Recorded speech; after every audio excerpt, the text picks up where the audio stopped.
The stagecoach lurched through the howling blizzard, its wheels grinding against snow-packed earth as Helena Crawford pressed her gloved hand gingerly against her swollen left eye, praying the bruise wouldn't look worse by the time she reached her destination.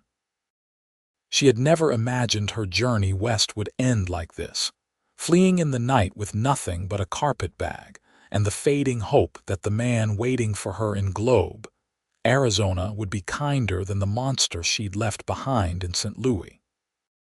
The advertisement had promised a respectable rancher seeking companionship, and Helena had responded with the desperate faith of a woman who had nowhere else to turn.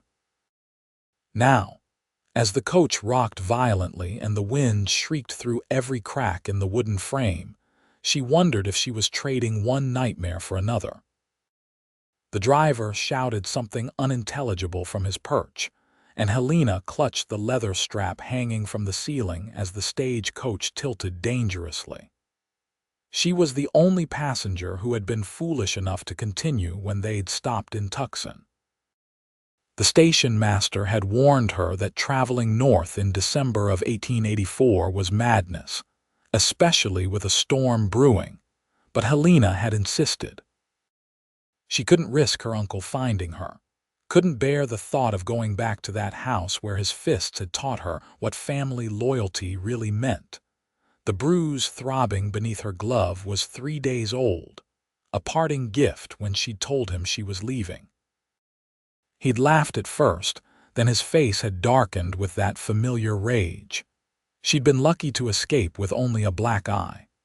The other scars, the ones hidden beneath her traveling dress, told stories she hoped never to repeat. The stagecoach suddenly jolted to a stop, throwing Helena forward. Her carpetbag tumbled from the seat beside her, spilling its meager contents across the floor. Before she could gather her belongings, the door swung open, admitting a blast of freezing wind and snow. A man's face appeared in the opening, obscured by a thick woolen scarf and a wide-brimmed hat crusted with ice. "Miss Crawford." The voice was muffled but unmistakably concerned. "I'm Harrison Porter. I got word you were coming in today despite the weather." Helena's heart hammered as she tried to arrange her face to hide the bruise, but the cold had numbed her fingers and the veil she'd been wearing had slipped during the journey. She saw his eyes, a striking shade of gray-green even in the dim light, widen as he took in her appearance. "Let me help you down," he said, his voice carefully neutral, though she caught the tension in it. He extended a gloved hand, and Helena had no choice but to take it. His grip was firm but gentle as he guided her from the coach into the knee-deep snow. The wind immediately whipped her skirts around her legs, and she would have fallen if Harrison hadn't steadied her with his other hand at her elbow. "Driver, get yourself to the livery stable," Harrison called out. "Tell Jim to put you up for the night. This storm's getting worse." The driver needed no further encouragement. Within moments, the stagecoach was disappearing into the white curtain of falling snow. Helena stood shivering, acutely aware of Harrison's scrutiny. He was taller than she'd expected, broad-shouldered beneath his heavy coat, with a few days' worth of dark stubble on his jaw. He couldn't have been more than 27 or 28, she guessed, only a few years older than her own 23 years. "My wagon's just there," he said, pointing to a sturdy-looking vehicle with a canvas cover stretched over wooden hoops. "Can you walk?" "Of course," Helena said, lifting her chin despite the exhaustion weighing down her limbs. She'd traveled for 6 days straight, sleeping in stations and eating whatever she could afford, all to reach this moment. She wouldn't show weakness now. But Harrison was already scooping up her carpetbag with one hand while keeping the other at her back, guiding her through the snow. His touch was nothing like her uncle's. There was no pressure, no possession in it, just support. It made her throat tight with an emotion she couldn't name. He helped her into the wagon, where she discovered he'd laid out buffalo robes and blankets. "Get under those," he he instructed. My ranch is about 40 minutes out in good weather. In this, it'll take longer. Helena burrowed into the furs, grateful for their warmth. Harrison climbed onto the driver's seat and clicked his tongue at the two draft horses. They moved forward reluctantly, their massive bodies leaning into the wind. Helena could barely see anything beyond the wagon, just endless white and the dark shapes of buildings that must have been the town of Globe. They traveled in silence for what felt like hours. The cold seeped through even the thick buffalo robes, and Helena's teeth chattered despite her best efforts to stay still. She heard Harrison singing softly to the horses, a low melody that seemed to calm them, and found herself focusing on that sound to keep from panicking. What kind of man had she promised herself to? What would he expect from her? The letters they'd exchanged had been formal, polite, revealing little of his true character. He'd written that he owned a cattle ranch, that he needed a wife to help manage the household, that he was honest and hardworking. He'd never mentioned being handsome, though she supposed men didn't usually advertise such things. Finally, blessedly, the wagon stopped. Harrison jumped down and came around to help her out. Through the driving snow, Helena could make out the dark shape of a house, larger than she'd expected, with warm light glowing from the windows. There was a barn nearby and what looked like several outbuildings. "Go on inside," Harrison said. "Doors unlocked. I need to get these horses settled." Helena didn't argue. She grabbed her carpet bag and stumbled through the snow to the front door, pushing it open with her shoulder. The warmth hit her like a physical force, and she stood in the entryway dripping melted snow onto the wooden floor, taking in her surroundings with wide eyes. The interior was rustic but well-maintained. A stone fireplace dominated one wall, flames crackling cheerfully behind an iron grate. Comfortable-looking furniture filled the main room, including a sofa covered in what appeared to be a hand-stitched quilt and two wooden rocking chairs. A dining table sat near what must be the kitchen area, and she could see stairs leading to a second floor. Everything was clean, organized, not at all what she'd imagined a bachelor's home would look like. She was still standing there, shivering and uncertain, when the door opened again and Harrison entered, bringing another gust of cold air with him. He shrugged out of his coat and hung it on a peg by the door, then removed his hat and scarf. In the firelight, Helena got her first clear look at her intended husband. He had dark brown hair that curled slightly where it touched his collar, strong features that might have been carved from the mountains themselves, and those remarkable eyes that seemed to see straight through her carefully constructed defenses. "Sit by the fire," he said, gesturing to one of the rocking chairs. "I'll make coffee." Helena moved automatically, her body responding to the gentle command even as her mind raced. She lowered herself into the chair, setting her carpet bag at her feet, and watched as Harrison moved around the kitchen with practiced efficiency. He built up the fire in the cast iron stove, filled a pot with water from a pump at the sink, and measured coffee grounds into a percolator.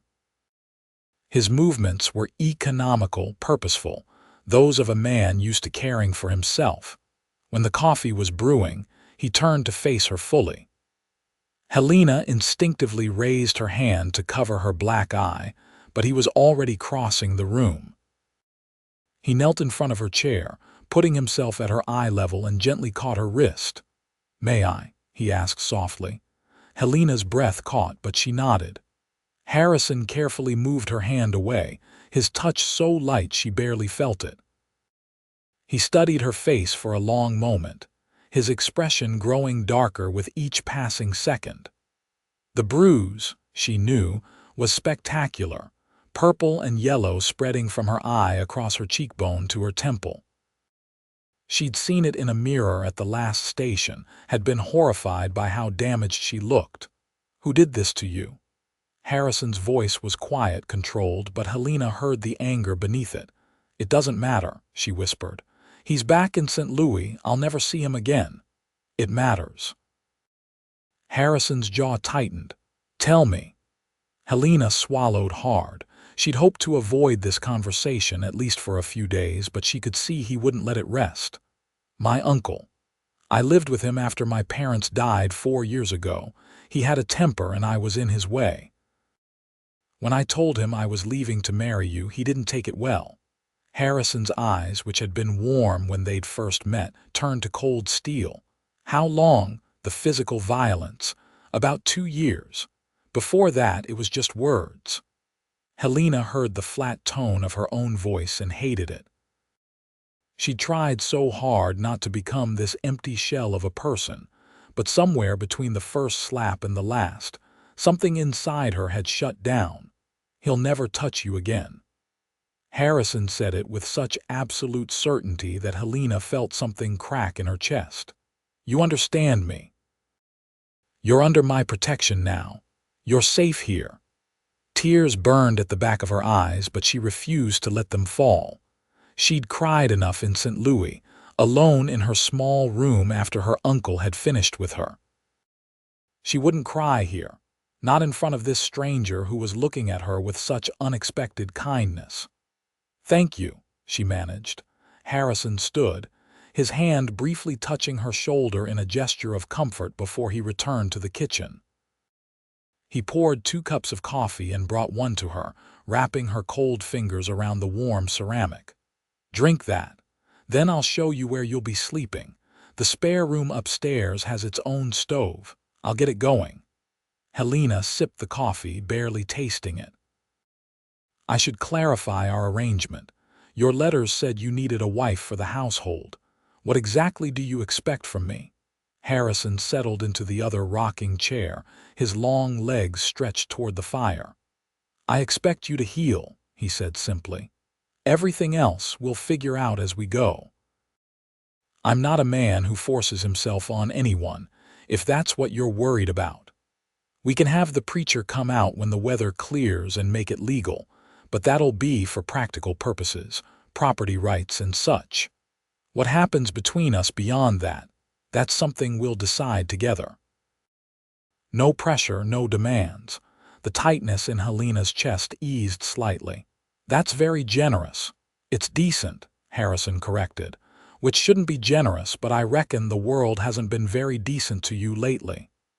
He took a long drink of his coffee. "I'll be honest with you, Miss Crawford. I'm 30 years old, and I've been running this ranch alone for 5 years since my father passed. My mother died when I was young, and I never had siblings. It gets lonely out here. I wanted someone to talk to, someone to share the work and the life. The letters we exchanged, you seemed intelligent and kind. That's what I was looking for. I don't hold with mistreating women or anyone weaker than myself. If your uncle ever shows his face here, he'll answer to me." Helena studied him over the rim of her cup. Everything about Harrison Porter seemed solid, trustworthy, but she'd been wrong about people before. Her uncle had seemed respectable to outsiders, had maintained a veneer of propriety that fooled everyone but Helena and the servants who heard the sounds coming from behind closed doors. "I'll do my best to be useful," she said carefully. "I can cook and clean, manage household accounts. I'm not afraid of hard work. I'm sure you'll do fine." Harrison stood, setting his cup aside. "Come on, let me show you upstairs before you fall asleep where you sit." Helena followed him up the narrow staircase, her legs heavy with exhaustion. The second floor had 3 rooms, she discovered. Harrison pointed out his own bedroom at one end of the hall, then showed her into a smaller but comfortable room at the other end. It had a brass bed covered with quilts, a dresser with a mirror, a washstand with a pitcher and basin, and a small potbelly stove that Harrison immediately set to lighting. "Privy's out back, but there's a chamber pot under the bed," he said, coaxing flames from the kindling. "I'll bring up some water so you can wash. Anything else you need tonight? Helena shook her head, overwhelmed by the simple comfort of the space. This is perfect, thank you. Harrison paused at the door, his expression softening. Welcome home, Helena. I hope you'll be happy here. After he'd brought the water and left her alone, Helena sank onto the bed and finally allowed herself to cry. But these tears were different from the ones she'd shed in St. Louis. These were tears of relief, of hope, of the terrifying possibility that maybe, just maybe, her life was about to change for the better. The storm raged for 3 more days. During that time, Helena discovered that life with Harrison Porter was nothing like what she'd known with her uncle. Harrison was quiet but not cold, reserved but not distant. He spent his days checking on the cattle in the near pastures, making sure the barn was secure, and keeping the house warm. Helena, determined to prove her worth, threw herself into domestic tasks. The first morning, she woke early and came downstairs to find Harrison already up, frying bacon and eggs. "You should rest," he said when he saw her. "You've had a hard journey." "I'm fine," Helena insisted. "Let me do that. You have other work to attend to." He'd stepped aside reluctantly, and Helena had taken over the cooking. She'd been terrified the whole time that she'd burn something or season it wrong, that he'd react the way her uncle had when meals didn't meet his exacting standards. But when Harrison sat down to eat, he'd simply said, "This is good, thank you." And that had been that. Over the following days, they fell into a rhythm. Harrison would rise before dawn and go out to tend to the animals. Helena would prepare breakfast and have it waiting when he returned, his cheeks red from the cold and snow dusting his shoulders. They'd eat together, making small talk about the weather, the ranch, safe topics that didn't require either of them to reveal too much. Then Harrison would go back outside while Helena cleaned, did laundry in the big copper tub, and explored the well-stocked pantry to plan meals. In the evenings, they'd sit by the fire. Harrison would whittle or repair tack while Helena mended his clothes, which she discovered had been in dire need of attention. Sometimes they'd talk. Harrison told her about the ranch, how his father had started it with just 20 head of cattle and built it up to over 200. He spoke about the hands he employed during the busy seasons, about the challenges of ranching in Arizona's unpredictable climate, about his hopes to expand into horse breeding. Helena found herself sharing more than she'd intended. She told him about her childhood in Ohio, about her father, who'd been a schoolteacher, and her mother, who'd painted watercolors. She spoke of the fever that had taken them both within days of each other, leaving 19-year-old Helena alone and penniless. She described the reluctant charity of her uncle, her only living relative, and how grateful she'd been at first for his willingness to take her in. "I didn't realize for months what kind of man he really was," she said one evening, staring into the flames. "He drank, but so did many men. He had a sharp tongue, but I told myself that was just his way. It wasn't until he struck me the first time that I understood I was trapped." Harrison's hands stilled on the piece of leather he'd been working on. "Why didn't you leave sooner? Where would I have gone?" "I had no money of my own, no skills that would earn me enough to live independently. Women in my situation have limited options." Helena's voice was matter of fact. She'd long since accepted the reality of her circumstances. "When I saw your advertisement, it felt like Providence. A way out that wouldn't involve selling myself on the streets or dying slowly in a factory." "I'm glad you answered," Harrison said quietly. "I won't say I'm glad for what you suffered, but I'm glad it brought you here." Helena looked at him, really looked at him, and felt her heart skip in a way that both thrilled and terrified her. Harrison Porter was a good man. She could see it in every action, every word. and she was starting to care for him, to look forward to his company, to feel a flutter in her stomach when he smiled at her. It was too soon, too fast, but her heart didn't seem to care about logic. On the fourth morning, Helena woke to silence. No wind howled outside her window. No snow pelted the glass. She rose quickly and looked out to see a world transformed. Everything was blanketed in white, the sun just beginning to rise and paint the snow in shades of pink and gold. It was breathtakingly beautiful.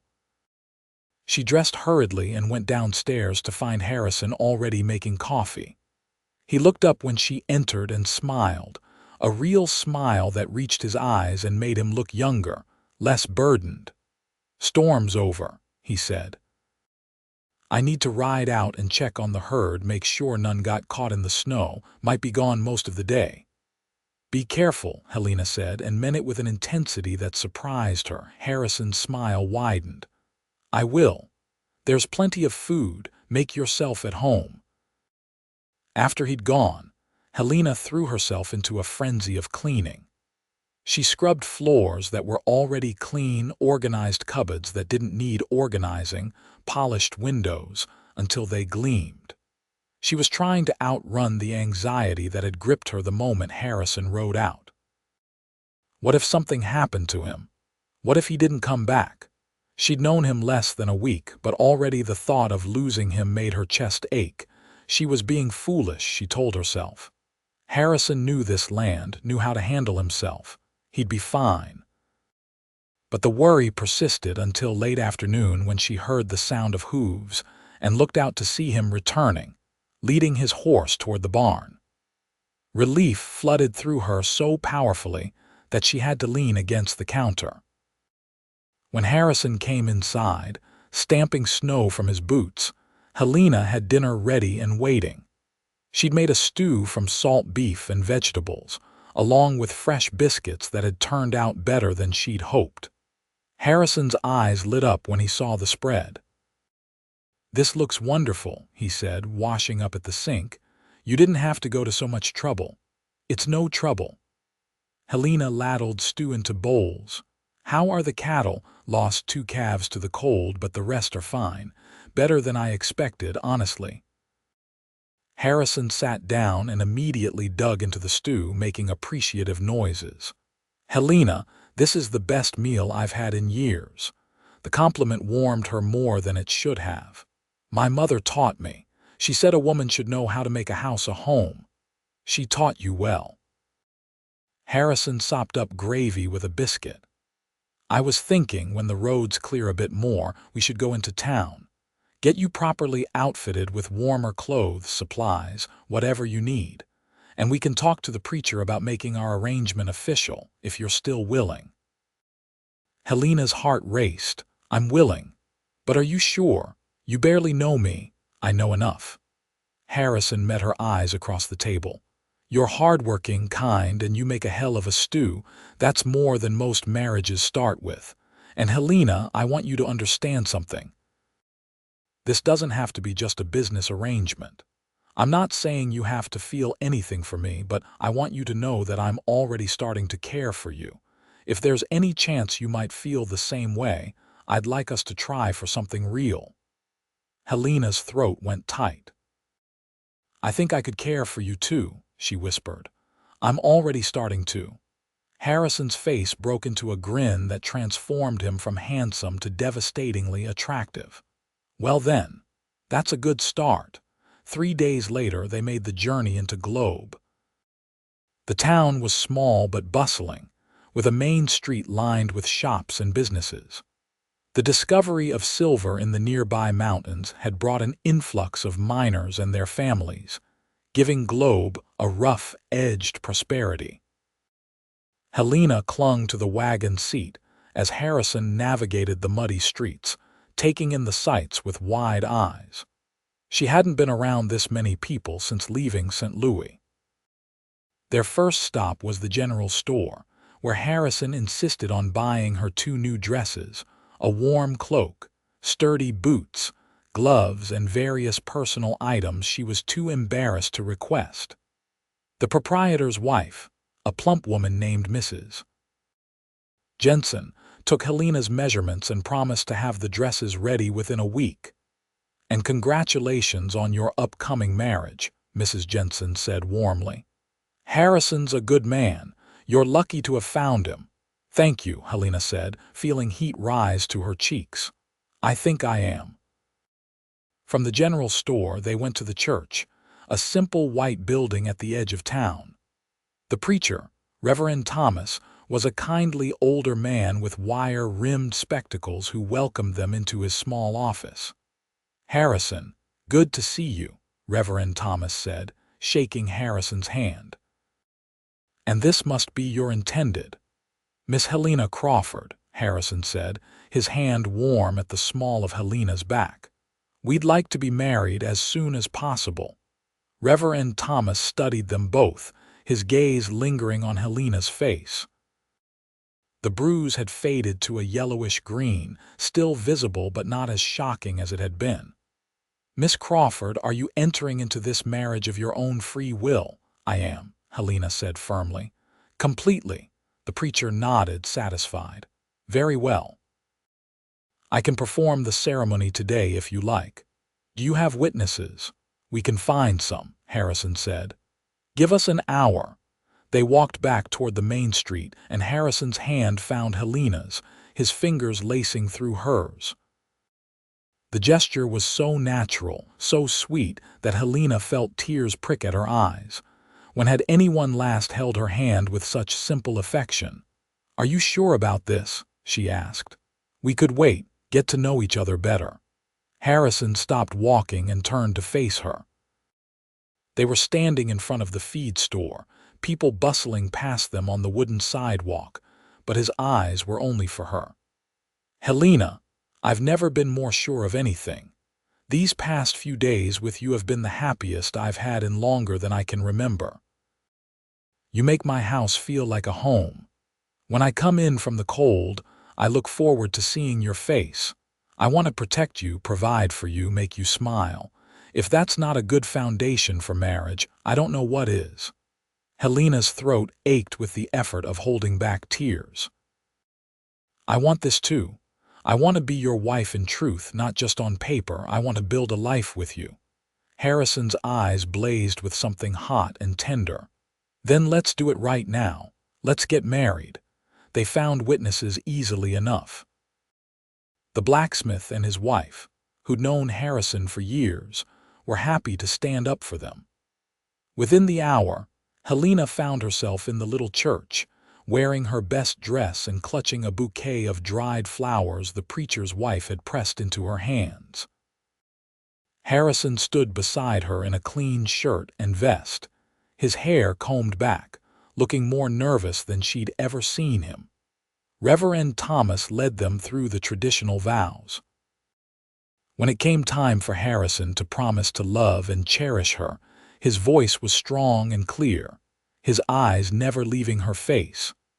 When Helena spoke her own vows, she meant every word with a fervor that surprised her.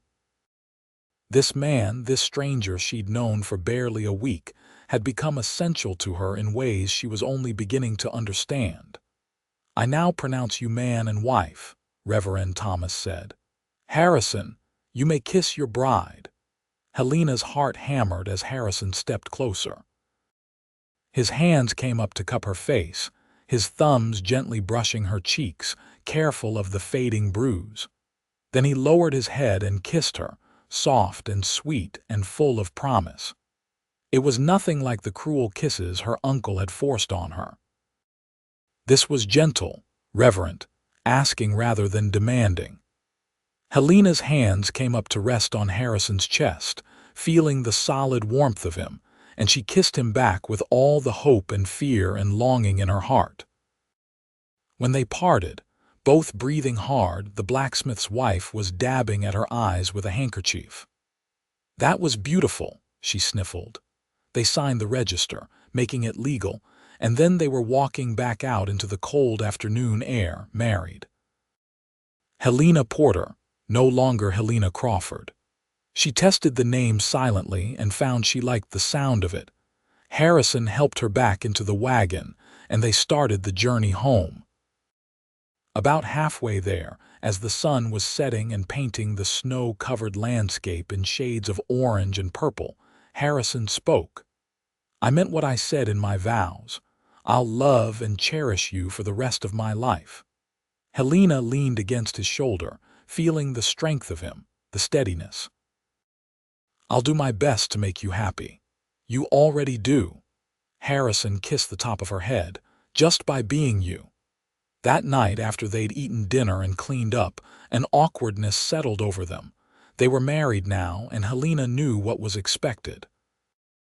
The thought filled her with a complicated tangle of emotions. She wanted Harrison, was drawn to him in ways she'd never experienced, but the memory of her uncle's violations made her anxious. Harrison seemed to sense her distress. As they stood by the fire, he took her hands in his. "Helena, I want you to listen to me. We have the rest of our lives together. There's no rush for anything. When you're ready, if you're ready, we'll take that step. But only when you want to. I need you to understand that I'll never force you. You're my wife, yes, but you're also your own person. Your body belongs to you, not to me." The relief was so intense that Helena's knees went weak. "Thank you," she whispered. "I do want to be a proper wife to you. I just need time. Take all the time you need." Harrison pulled her into a gentle embrace, and Helena melted against him, wrapping her arms around his waist and pressing her face to his chest. She could hear his heart beating, strong and steady, and she felt safer than she had in years. They stood like that for a long time, just holding each other, and when they finally parted and went to their separate bedrooms, Helena found she was smiling. The weeks that followed were a revelation. Helena had never imagined marriage could be like this, a partnership built on respect and growing affection. Harrison consulted her on decisions about the ranch, valued her opinions, listened when she spoke. He taught her to ride the gentle mare he kept for town trips, laughing when she bounced awkwardly in the saddle but never mocking her. He showed her the boundaries of the ranch, the places where the cattle grazed, the creek that ran through the property and would be their water source come spring. Helena, in turn, threw herself into making their house a home. She sewed curtains for the windows, planted herbs in pots on the kitchen windowsill, reorganized the pantry with ruthless efficiency. She learned to make the sourdough bread Harrison loved, to fry steaks exactly how he liked them, to brew coffee strong enough to wake the dead. She found joy in these small acts of domesticity, in the way Harrison's face lit up when he came home to a warm house and a hot meal. But more than the work, she treasured the quiet moments. The evenings when they'd sit together, Harrison reading aloud from the newspaper while Helena knitted. The mornings when she'd wake to find snow falling softly outside her window and know that Harrison was already up, doing the necessary work to keep them safe and comfortable. The afternoons when he'd come inside for lunch and steal a kiss before heading back out, leaving her flustered and smiling. The physical attraction between them grew stronger with each passing day. Harrison's kisses became deeper, more urgent. His hands would linger on her waist, her shoulders, her hair. Helena found herself seeking out excuses to touch him, to brush against him, to feel the solid warmth of his body. But true to his word, Harrison never pushed for more. He let her set the pace and she loved him for it. It was early February, nearly 2 months after her arrival, when everything changed. They'd gone to bed as usual, exchanging chaste kisses at the top of the stairs before retreating to their separate rooms. But Helena couldn't sleep. She lay in her bed, listening to the sounds of the house settling around her, thinking about the man down the hall, her husband. The man who'd saved her, protected her, treated her with more kindness than anyone in her life. She wanted him. Not just his protection or his provision, but him. All of him. The realization sent heat flooding through her body, banishing the last traces of her fear. She rose from bed, pulling on her robe, and padded down the hallway on bare feet. She paused outside Harrison's door, her heart racing, then knocked softly. "Come in," Harrison's voice called, sounding surprised. Helena opened the door. Harrison was sitting up in bed, the quilt pooled around his waist, his chest bare. In the light of the single lamp burning on the nightstand, he looked like something out of a dream, all hard muscle and tan skin. His hair was tousled, his eyes questioning. "Is everything all right?" he asked. Helena closed the door behind her and leaned against it. "I want to be your wife," she said, her voice shaking only slightly. "In every way, if you still want me." Harrison's eyes went dark. "Helena, are you sure? I don't want you to feel pressured. I'm sure." Helena crossed the room on trembling legs. "I've been thinking about this for weeks. I want you, Harrison. I want this marriage to be real." Harrison threw back the quilt and stood, revealing that he slept in only his underthings. He crossed to her in 3 long strides and cupped her face in his hands. "I want you too, more than you know, but if at any point you want to stop, you just say the word. Promise me." "I promise." Helena rose on her toes and kissed him, pouring all her longing and nervousness and trust into it. Harrison groaned and swept her into his arms, carrying her to the bed. What followed was nothing like Helena's nightmares. Harrison was gentle, patient, worshipful. He took his time, learning her body, showing her pleasures she'd never imagined. When she tensed or hesitated, he'd slow down, kissing her, murmuring reassurances until she relaxed. And when they finally came together, it was with a tenderness that brought tears to Helena's eyes. Afterward, they lay tangled in the sheets, Helena's head on Harrison's chest, his fingers tracing lazy patterns on her back. "That was perfect," Harrison murmured. "You're perfect." Helena smiled against his skin. "I love you," she whispered, the words escaping before she could call them back. Harrison went still beneath her. Then he tipped her face up to his eyes blazing with emotion. "I love you too. I've been wanting to say it for weeks, but I didn't want to scare you. You could never scare me." Helena kissed him again, slow and deep. "You're the safest thing in my world." From that night on, they shared a bed. Helena moved her belongings into Harrison's room, and they fell into a new rhythm as husband and wife in truth. The physical intimacy deepened their emotional connection until Helena couldn't remember what her life had been like before Harrison. The memories of St. Louis faded, becoming distant and dreamlike, replaced by the vivid reality of her present happiness. Spring came to Arizona in a riot of color. Wildflowers bloomed across the ranch, and the cattle grew sleek and healthy on the new grass. Harrison hired back the seasonal hands, and the ranch buzzed with activity. Helena found herself cooking for 7 men instead of 1, a challenge she met with determined cheerfulness. The ranch hands were respectful, tipping their hats to her and thanking her profusely for every meal. They treated her like a queen, and Helena suspected Harrison had made it very clear what would happen to anyone who showed her disrespect. One of the hands, a young man named Billy who couldn't have been more than 19, was particularly shy around her. He'd blush and stammer whenever she spoke to him, and Helena found it endearing. Harrison, however, found it irritating, though he tried to hide it. Helena caught him scowling at poor Billy more than once and had to bite back laughter. Her husband was jealous, though he'd never admit it. "That boy can't even string 2 words together around you," Harrison grumbled one night as they prepared for bed. "He's just young and nervous," Helena said, hiding her smile. "It's harmless." "He's smitten with my wife," Harrison corrected, pulling her into his arms. "Can't say I blame him, but I don't have to like it." Helena laughed and kissed him. "You have nothing to worry about, I only have eyes for you." "Damn right," Harrison muttered, and proceeded to prove exactly why she'd never look at another man. In May, Helena realized she'd missed her monthly courses. Then she missed them again. The nausea that struck her every morning confirmed what she'd begun to suspect, and joy filled her so completely she could barely contain it. She was carrying Harrison's child. She told him one evening after dinner, unable to keep the secret a moment longer. "Harrison, I'm with child." Harrison, who'd been clearing the table, froze. The plates he'd been holding clattered back onto the table. "You're sure?"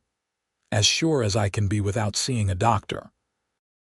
Helena twisted her hands together nervously. "Are you happy?" Harrison let out a whoop of joy and swept her into his arms, spinning her around until she shrieked with laughter. "Happy? Helena, I'm beyond happy. We're going to have a baby." He set her down carefully as if she were made of glass. "Are you feeling all right? Do you need to sit down? Should I get the doctor?" "I'm fine," Helena assured him, touched by his concern. "Just a little sick in the mornings. It's normal."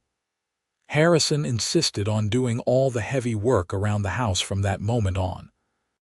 He wouldn't let Helena lift anything heavier than a tea kettle, wouldn't let her stand for too long, constantly fussed over whether she was eating enough. It was sweet, but also slightly maddening. "I'm pregnant, not dying," Helena finally said in exasperation when Harrison tried to carry her up the stairs. "Women have been doing this since the beginning of time." "Not my woman," Harrison said stubbornly. "Not carrying my child. I'm taking care of you both." Helena sighed but couldn't quite suppress her smile.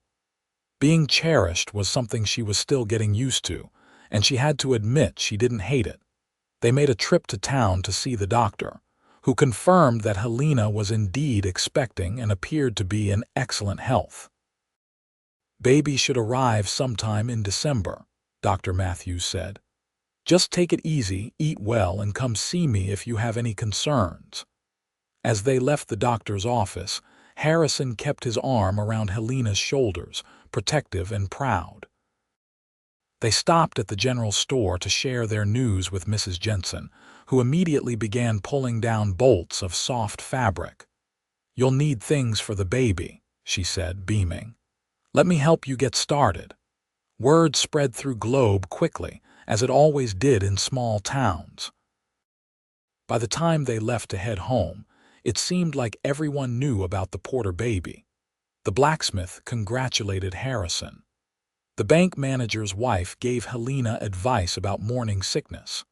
Even the saloon keeper, a rough man named O'Brien, raised his glass in a toast as they passed. "You're going to be a wonderful mother," Harrison said as they drove home through the warm spring evening. Helena leaned against him. "And you'll be a wonderful father. Our child is very lucky." The summer passed in a haze of heat and contentment. Helena's belly swelled as the baby grew, and Harrison became even more protective. He talked to her stomach at night, telling their unborn child stories about the ranch, making plans for the future. Helena would lie there, running her fingers through his hair, feeling so full of love she thought she might burst. But peace, Helena had learned, was a fragile thing. It was a scorching afternoon in late July when the stranger rode up to the ranch. Helena was in the kitchen, making lemonade, when she heard the unfamiliar horse. She wiped her hands on her apron and went to the window, then froze. The man dismounting in the yard was her uncle. Terror, cold and paralyzing, washed over her. She gripped the edge of the sink, her breath coming in short gasps. How had he found her? Why was he here? She pressed a hand to her swollen belly, instinctively protective. Her uncle, Samuel Crawford, looked around the property with a sneer on his face. He was a tall man, lean and hard-edged, with graying hair and the cold eyes of a predator. Helena watched as he strode toward the house, and she forced herself to move. She had to warn Harrison. He was out in the barn with the hands, working on shoeing horses. But before she could reach the door, Samuel was there, pushing his way inside without knocking. His eyes found her immediately and his sneer deepened. "So this is where you ran off to, playing house with some cowboy. Get out." Helena's voice shook, but she stood her ground. "You're not welcome here. I'm your family," Samuel said, moving closer. "Your only family. You had no right to leave without my permission. I've come to bring you home. I'm not going anywhere with you. I'm married now. This is my home." Helena backed away, putting the table between them. Samuel's face darkened with familiar rage. "Married? To some nobody rancher? You stupid girl, you threw away a perfectly good situation. I fed you, housed you, and this is how you repay me." "You beat me," Helena said, her voice stronger now. "You terrorized me. I owed you nothing." "I disciplined you when you needed it," Samuel corrected. "Someone has to keep you in line. Now come along. We're leaving." He started around the table and Helena grabbed the first thing her hand touched, a heavy iron skillet. "Stay back," she warned. "I'll scream. My husband and his men will hear." Samuel laughed, but it was a cruel sound. "Your husband? That fool doesn't know what he's gotten himself into, but don't worry, I'll set him straight. Tell him what a burden you really are." The door slammed open and Harrison strode in, alerted by one of the hands who'd seen the stranger arrive. He took in the scene instantly, his face going hard as stone. "Get away from my wife." Samuel turned, sizing Harrison up. "So you're the one who stole my niece. I should thank you for taking her off my hands, but seeing as you didn't ask my permission, I'm afraid I can't do that. Helena, we're leaving, now. She's not going anywhere." Harrison moved to stand between Samuel and Helena, his body a protective barrier. "She's my wife. She stays with me." "Your wife?" Samuel's laugh was ugly. "Did she tell you about her tendency to mouth off? Her disobedience? I bet she didn't mention why she really left, did she? The girl's got a wild streak. Probably already been unfaithful to you. That baby she's carrying might not even be yours." Harrison's fist connected with Samuel's jaw before the man could say another word. Samuel staggered back, blood spurting from his split lip, his eyes widening in shock. He hadn't expected the cowboy to hit first and ask questions later. "You don't talk about her that way," Harrison said, his voice deadly quiet. "You don't talk to her, you don't look at her, you don't even think about her. She told me all about what you did to her, and if you ever come near her again, I'll kill you. That's not a threat, that's a promise." Samuel spat blood onto the clean floor.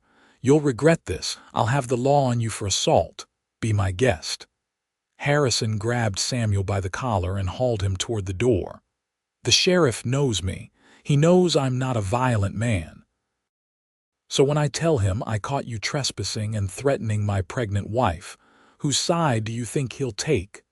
By now, the ranch hands had gathered outside, drawn by the commotion. They stood in a loose semicircle, their faces hard. Samuel looked at them and seemed to realize he was outnumbered and outmatched. "This isn't over," he snarled at Helena. "Yes, it is." Helena stepped forward, her hand on Harrison's arm. "You have no power over me anymore. I'm not that frightened girl you used to beat. I'm a married woman with a husband who loves me and will protect me. If you come back here, you'll answer to him and every man on this ranch.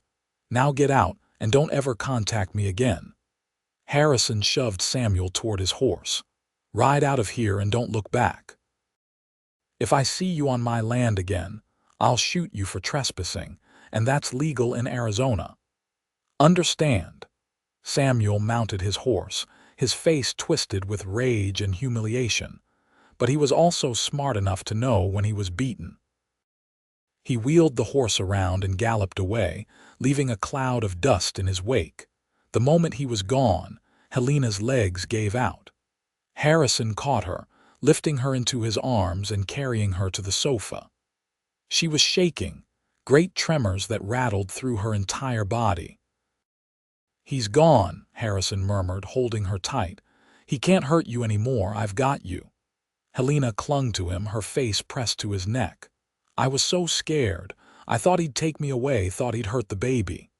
Never, Harrison said fiercely. I'd die before I let anyone hurt you or our child. You're safe, Helena. You're home. The ranch hands had tactfully dispersed, giving them privacy. Helena gradually stopped shaking, soothed by Harrison's presence and the steady rhythm of his heartbeat. When she finally pulled back to look at him, she saw the worry etched in every line of his face. I'm all right, she assured him, shaken but all right. I should have been here sooner, should have seen him coming. Harrison's jaw clenched. If he'd hurt you. But he didn't. You stopped him. Helena touched his face, feeling the tension in him. You protected me, just like you promised you would. I've never felt safer than I do with you. Harrison kissed her, hard and desperate, as if reassuring himself that she was truly there, truly his. When they parted, his eyes were suspiciously bright. I love you so much it terrifies me sometimes. The thought of anything happening to you or the baby, it makes me crazy. Nothing's going to happen, Helena said firmly. We're together and that's all that matters. My uncle is gone and he won't be back. He's a coward at heart. He only feels powerful when he's hurting someone weaker. Now he knows you'll stand against him. He'll slink back to St. Louis and find some other victim. It was a grim thought, but probably true. Harrison seemed to recognize this as well, his expression darkening. I should report him to the sheriff anyway, make sure there's a record of what he did. They made the trip to town the next day. Sheriff Dalton, a grizzled man in his 50s who'd known Harrison since he was a boy, listened to their story with a deepening scowl. I'll wire the authorities in St. Louis, let them know what kind of man Crawford is, he said. Can't guarantee they'll do anything, but at least there'll be a record. And if he shows his face around here again, I'll throw him in jail myself. Thank you, Helena said, grateful to be believed, to be taken seriously. As they left the sheriff's office, they ran into Mrs. Jensen, who insisted on taking Helena to T. Harrison. Recognizing that his wife needed some normalcy after the trauma of the previous day, agreed to meet her at the general store in an hour, over tea and cake at Mrs. Jensen's tidy house. Helena found herself pouring out the whole story. Mrs. Jensen listened with sympathetic clicks of her tongue, her eyes growing misty. You poor dear, she said when Helena finished. But you're with Harrison now, and that man would move mountains for you. Everyone in town can see how much he loves you. I love him too, Helena said softly. More than I ever thought possible. He saved me in every way a person can be saved. Mrs. Jensen patted her hand. That's how marriage should be. A partnership, a safe harbor. You found something special, Helena. Hold on to it. Helena intended to do exactly that. As summer faded into fall and her belly grew round and heavy, she marveled at the life she'd built. The ranch prospered under Harrison's capable management. The cattle sold well at market, bringing in enough money for Harrison to start his horse breeding program. He bought 2 fine mares and a stallion, and spoke excitedly about the foals they'd have come spring. Helena prepared for the baby's arrival with equal enthusiasm. She sewed tiny clothes, knitted soft blankets, and transformed the smallest bedroom into a nursery. Harrison built a cradle from oak, carving delicate designs into the wood. They'd lie in bed at night, Harrison's hand on her belly, feeling the baby kick and roll, making plans for the future. If it's a boy, we could name him after my father, Harrison suggested one evening. Henry Porter. What do you think? I think that's perfect, Helena said. And if it's a girl, Hannah, Harrison said immediately. Hannah Rose Porter. Helena smiled. Also perfect. You're good at this. At what? At being a husband, at building a family. Helena turned in his arms to face him. At loving me. Harrison's eyes went soft. That's the easiest thing I've ever done. December arrived with cold winds and the occasional dusting of snow. Helena was huge now, uncomfortable and eager to meet their child. Dr. Matthews had warned her the baby could come any day, and Harrison had taken to hovering even more than usual. He'd stopped going out to the far pastures, wanting to stay close to the house. The ranch hands teased him mercilessly about being a nervous, expectant father, but Harrison didn't care. "I'm not missing the birth of my child because I was off checking fence lines," he said stubbornly. The baby decided to arrive in the early hours of December 15th, 1 year and 3 days after Helena had first stepped off that stagecoach. Helena woke to cramping pains and shook Harrison awake. "It's time," she said, trying to stay calm. Harrison shot out of bed like he'd been launched from a cannon, running around the room in confusion before Helena had to remind him to get dressed and fetch Dr. Matthews. He rode into town at a gallop, returning with the doctor within the hour. Mrs. Jensen had come along as well, experienced in childbirth and ready to help. What followed were long, difficult hours. Helena labored through the morning and into the afternoon, Harrison pacing downstairs and driving the ranch hands crazy with his anxiety. Mrs. Jensen remained calm and encouraging, coaching Helena through the contractions while Dr. Matthews monitored her progress. Finally, as the winter sun was setting, Helena gave one final push and felt the baby slip free. A loud, indignant wail filled the room, and Helena collapsed back against the pillows, tears streaming down her face. "It's a boy," Dr. Matthews announced, holding up a squalling, red-faced infant. "A healthy, strong boy." Mrs. Jensen cleaned the baby while the doctor tended to Helena, and then the precious bundle was placed in Helena's arms. She looked down at her son, at his tiny, perfect features and shock of dark hair, and felt her heart expand in ways she hadn't known were possible. "Harrison," she called weakly. "Bring Harrison." Her husband burst through the door seconds later, his face pale and anxious. But when he saw Helena holding their son, his expression transformed into pure wonder. He crossed to the bed slowly, reverently, and perched on the edge. "We have a son," Helena whispered. "Henry Porter, meet your father." Harrison reached out a trembling hand and gently touched the baby's tiny fist. Henry immediately grasped his father's finger, holding on with surprising strength. A tear rolled down Harrison's cheek, then another, and he didn't bother to wipe them away. "He's perfect," Harrison breathed. "Helena, he's absolutely perfect." "He has your eyes," Helena said, though in truth all newborns had blue eyes, but she could already see Harrison in their son's features. Dr. Matthews and Mrs. Jensen left them alone, and Harrison carefully climbed onto the bed beside Helena, one arm around her shoulders as they both gazed at their son. "Thank you," Harrison said. "Thank you for him, for our family, for choosing me." "Thank you for saving me," Helena replied. "For giving me a life worth living." Little Henry yawned, his tiny mouth opening wide, and both parents laughed softly.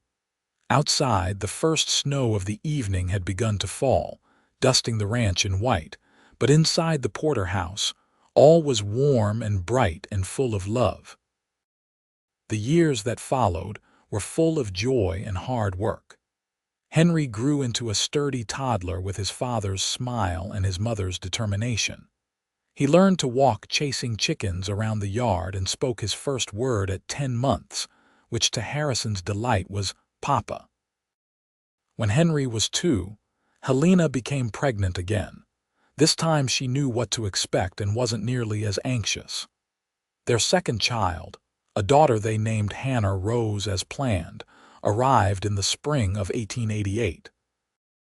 She was the image of Helena, with blonde curls and blue eyes that sparked with mischief from the moment she could focus them. Harrison proved to be as devoted a father as he was a husband. He'd spend hours playing with the children, teaching Henry to ride before the boy was barely old enough to walk, rocking Hannah to sleep with lullabies in his rumbling bass voice. The ranch continued to prosper, the horse breeding program proving successful beyond their expectations. They hired more permanent hands, expanded the house to accommodate their growing family, and became pillars of the Globe community. Helena had never imagined she could be this happy. Sometimes she'd wake in the night and have to look around, touching Harrison's sleeping form beside her, listening for the sounds of her children breathing in nearby rooms, just to reassure herself it was all real, that she'd truly escaped the nightmare of her past and built this beautiful life. Her uncle never returned.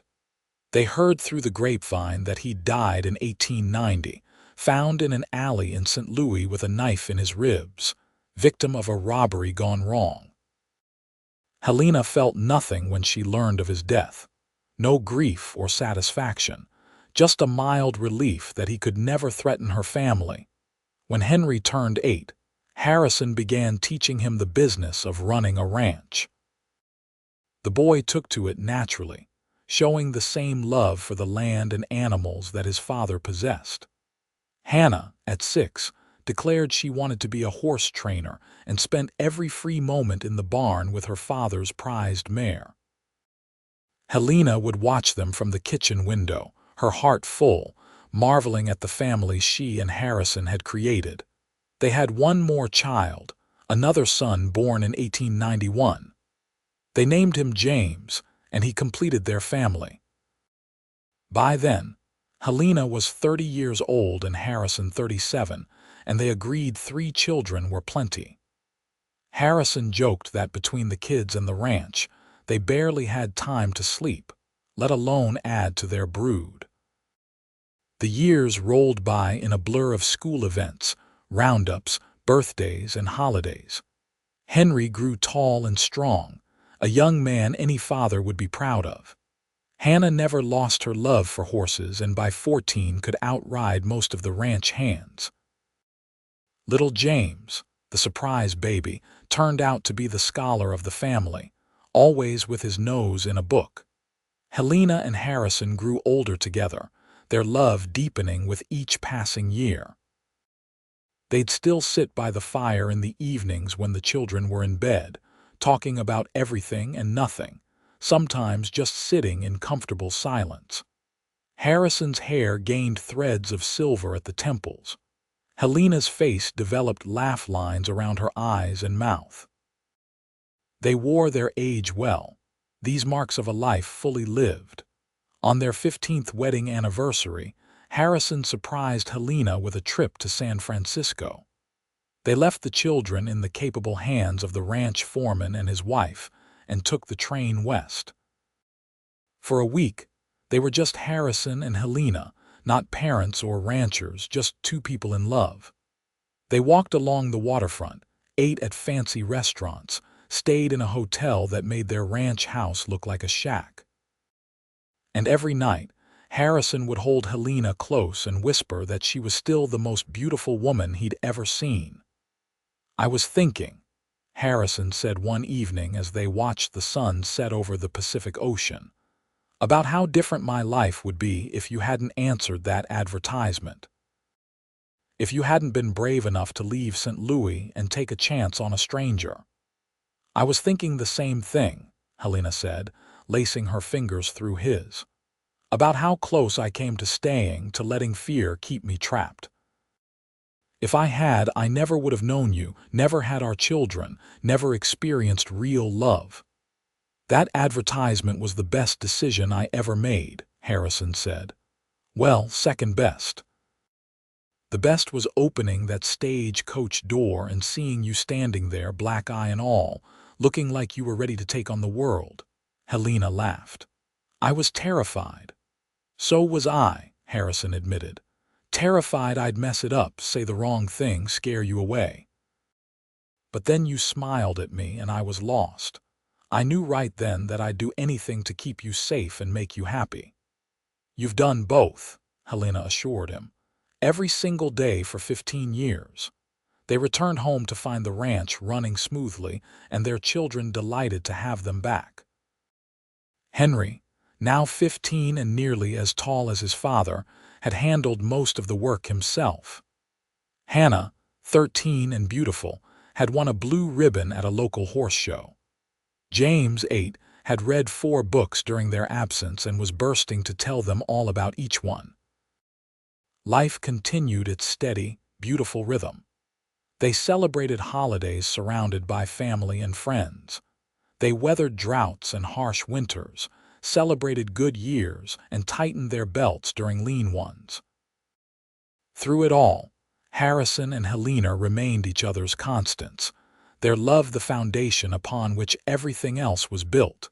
When Henry turned 20, he married a sweet girl from Globe named Emily.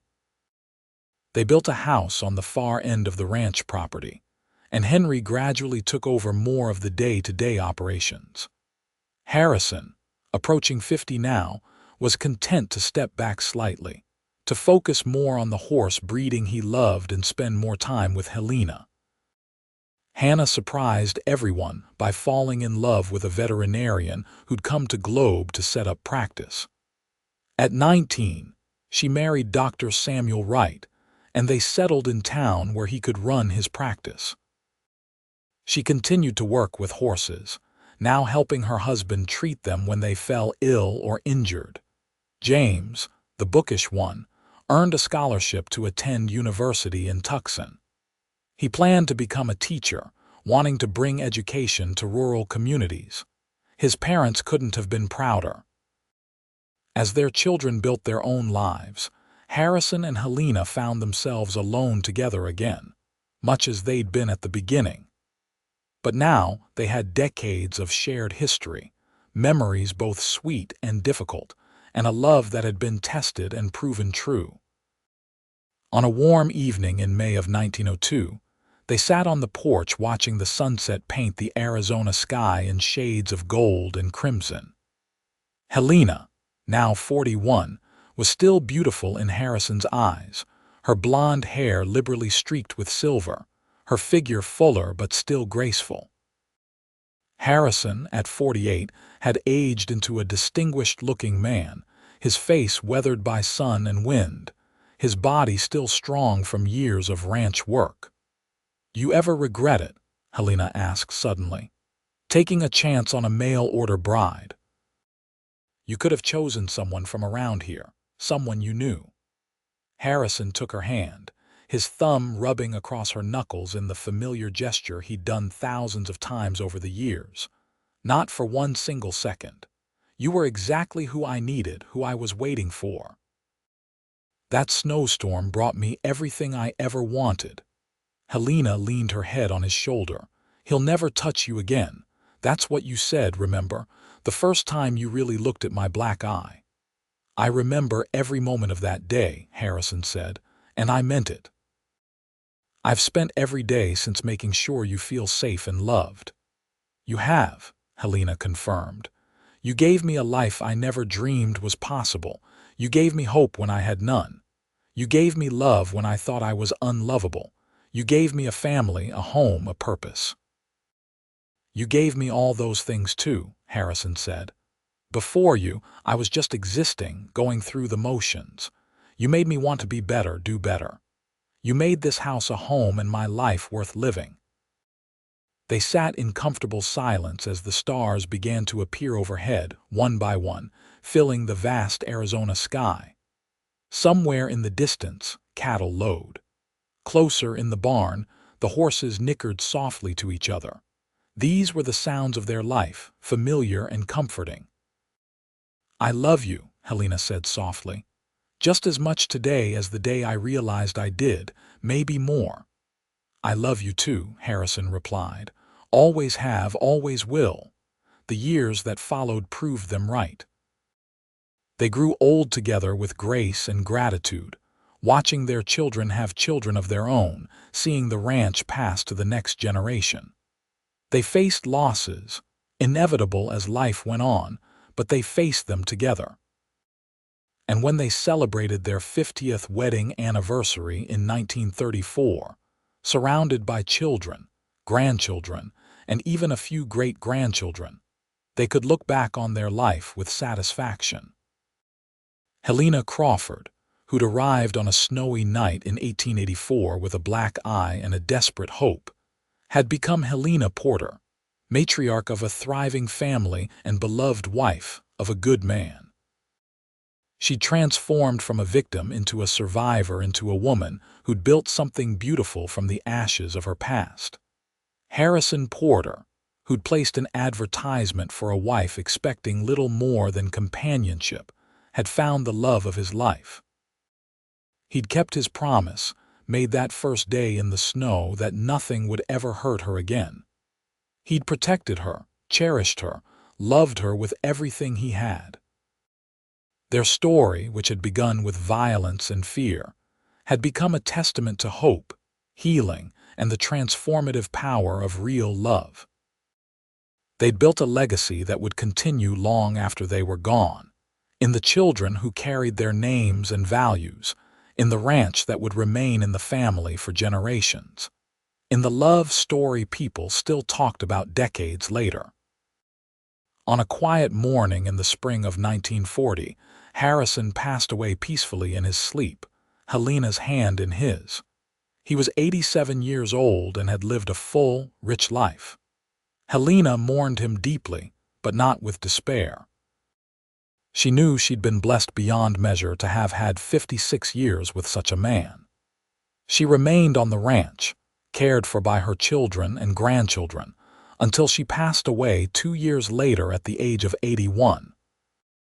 They were buried side by side in the Globe Cemetery, their headstones simple but bearing inscriptions that told the truth of their lives. Harrison's read, "Beloved husband, father, and rancher, he kept his promises." Helena's read, "Beloved wife and mother, she found her home." The ranch continued to prosper under Henry's management and eventually passed to his son, Harrison II. The house where Helena and Harrison had raised their family still stood, maintained lovingly by each generation. And on cold winter nights when the snow fell, people said you could sometimes feel their presence there. Two souls who'd found each other in a storm and built something that would last forever. Their story became part of Globe's history, told and retold until it took on the quality of legend. The mail-order bride who'd arrived during a snowstorm with evidence of abuse, and the cowboy who'd promised she'd never be hurt again. Some details were embellished over time, others forgotten, but the heart of the story remained true. It was a love story, pure and simple. A testament to courage, kindness, and the power of two people choosing each other every day. And in the end, wasn't that what mattered? Not the dramatic beginning or the trials they'd faced, but the quiet, steady love that had sustained them through 56 years of marriage. The small kindnesses, the gentle touches, the shared laughter and tears.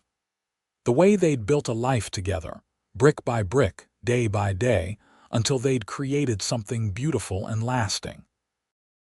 Helena and Harrison Porter's love story proved that it was never too late to start over, that the right person could heal old wounds, that courage was sometimes as simple as stepping onto a stagecoach and trusting in the unknown. Their legacy lived on not just in their descendants, but in the example they'd set, showing that true love wasn't about grand gestures or fairy tale endings. It was about showing up, day after day, choosing love over fear, hope over despair, together over alone. The ranch land, rich and beautiful, continued to thrive under careful stewardship. The horses they'd bred became known throughout Arizona for their quality. But more than any material legacy, Helena and Harrison left behind the memory of a love that had conquered all obstacles, a partnership that had withstood every test, and a family built on the foundation of respect, affection, and unwavering commitment. On the mantel in the ranch house, preserved under glass, sat a faded photograph. It showed a young couple standing in front of the very same house, the woman with a barely visible shadow on her face, and the man with his arm protectively around her shoulders.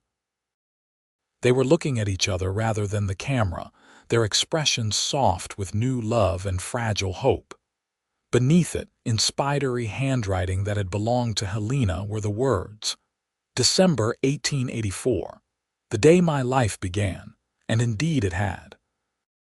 The life that began that snowy day when a battered woman met a kind cowboy had exceeded every dream, surpassed every hope, and proved that sometimes, in the darkest moments, salvation arrived in the most unexpected forms. For Helena, it had arrived in the shape of a broad-shouldered rancher with gentle eyes who'd made a promise and spent the rest of his life keeping it. Their story, in the end, was one of transformation and redemption, of two lonely souls finding completion in each other, of building something beautiful from broken pieces.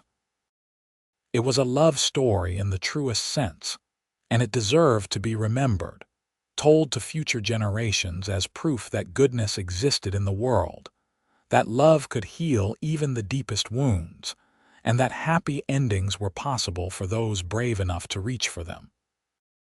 The ranch stood as a monument to their love, each fence post and barn beam a testament to the life they'd built together. And as the years turned into decades and then a century, as the world changed in ways they never could have imagined, the story of Harrison and Helena Porter remained constant.